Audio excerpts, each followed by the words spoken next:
নমস্কার বন্ধুরা, আশা করি আপনারা সবাই ভালো আছেন। আজকে আমি বানিয়েছি মোরলা মাছের চচ্চড়ি। চলুন দেখা যাক কি করে বানিয়েছি। এখানে আমি সবজি নিয়ে নিচ্ছি আলু, পেঁয়াজকলি, বেগুন, মটরশুঁটি আর একটা টমেটো কেটে নিয়েছি ছোট ছোট করে।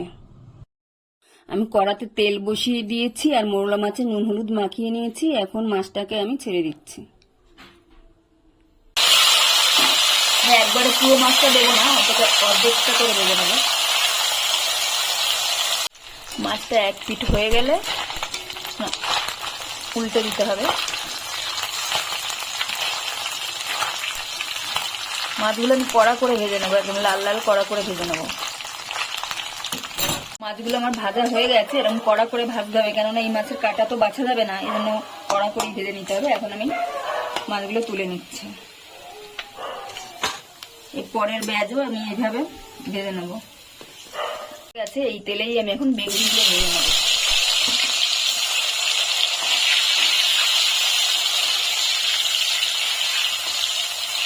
বেগুনগুলো আমি লাল লাল করে ভেজে নিয়েছি। বেগুন ভাজা হয়ে গেছে, এখন আমি তুলে নিচ্ছি। মাছ ভাজা তেলের ভিতরে আমি এখন ফোড়ন দিয়ে দিলাম শুকনো লঙ্কা আর কালো জিরে। তারপরে দেবো আমি রসুন থেতো করে রেখেছিলাম 3টে রসুন কুচি। রসুনটা একটুখানি নাড়িয়ে এর ভেতরে আমি আলু দিয়ে দেবো। আলুগুলো দিয়ে দিচ্ছি।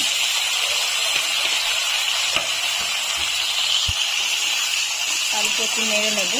আলুটা আমার হালকা ভাজা হয়ে গেছে। এখন আমি এর মধ্যে দিচ্ছি পেঁয়াজ কেলি আর দিচ্ছি কয়েকটা মটরশুঁটি। আমি এখন এর ভিতরে পরিমাণ মতন লবণ দিয়ে দিচ্ছি আর দিচ্ছি হলুদ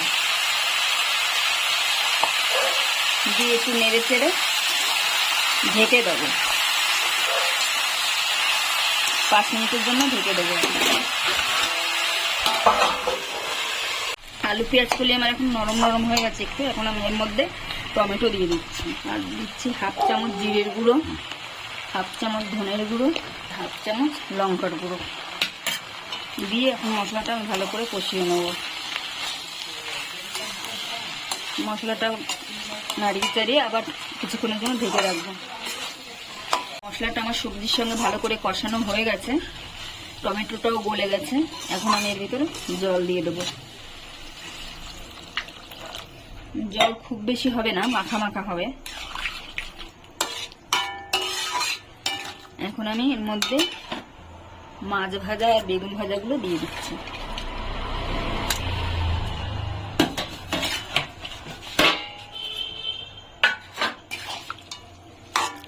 নাড়িয়ে চাড়িয়ে আর একটু ঢেকে রাখবো 5 মিনিট।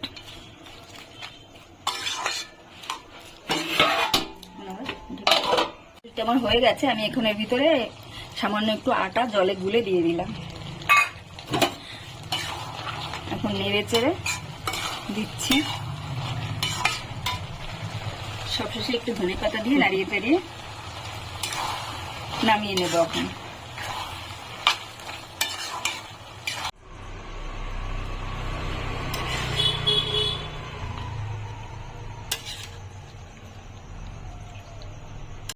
চচ্চড়ি তৈরি হয়ে গেছে। রেসিপিটি যদি ভালো লাগে তাহলে আপনারাও বাড়িতে বানান এবং কমেন্টে জানান কেমন হয়েছে। একটা লাইক ও সাবস্ক্রাইব করবেন। ভালো থাকবেন, সুস্থ থাকবেন।